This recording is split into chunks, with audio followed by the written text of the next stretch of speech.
Naudojant šoninę juostą arba Windows Sidebar, galima efektyviau dirbti, gaunama tiesioginė patogi prieiga prie įvairių įtaisų, taip vadinamųjų gadgets, ar dažnai naudojamų įrankių.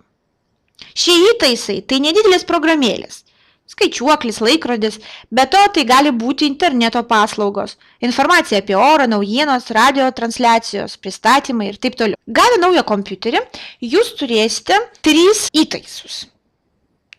Pirmas tai yra tiesiog lipdukai, kuriuos jūs galite kurti, trinti, pakeisti vietomis.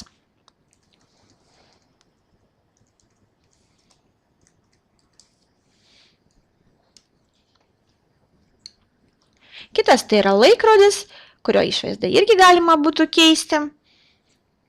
Na, o trečias tai tiesiog yra kalendorius. Norint į šoninį meniu įtraukti papildomų programėlių, pelę reikia spustelti mygtuką su pliusu viršuje. Tokiu būdu jūs galėsite įtraukti, tarkim, informaciją apie kontaktus. Lange 2 kartus reikia spustelti pelę atitinkamą objektą, kad jis būtų įtraukiamas į šoninį meniu. Jei norite šoninėje juostoje rodomus įtaisus sukeisti vietomis, juos tiesiog perkelsite pelę, tai kaip mes darėm pradžioje.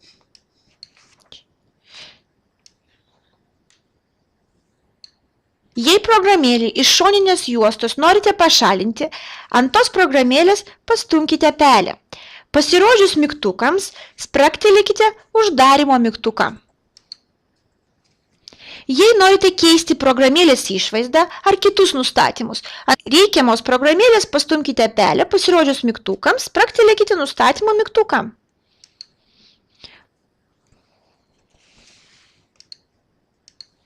Pakeiskime išvaizdą.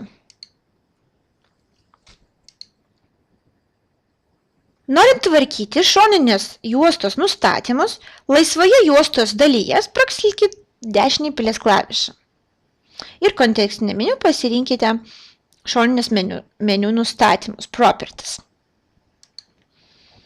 Pirmas pasirinkimas leidžia paleidus operacinę sistemą atverti ir šoninę juostą. Jeigu čia varnelės nebus, šoninę juostą reikės atverti rankiniu būdu.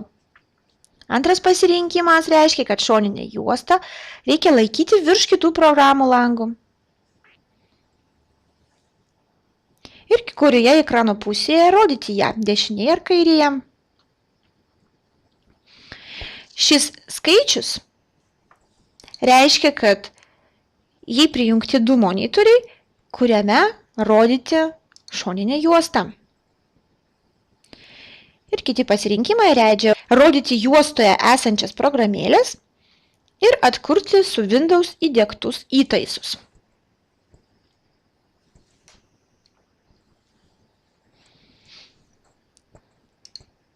Jei dešiniuoju pelės klavišu spragtelsite ant juostoje esančios programėlės, išskleistame konteksto meniu galėsite keisti programėlės nustatymus. Įtraukti papildomus įtaisus, tai ką mes jau matėm, pašalinti iš šoninės juostos. Įtaisas bus matomas toje darbalaukio vietoje, kur pastumiama pelė. Į šoninę juostą ją galima bus grąžinti pelės pagalba. Move reiškia perkelti į kitą vietą, nepermatomumas ir kiek procentų.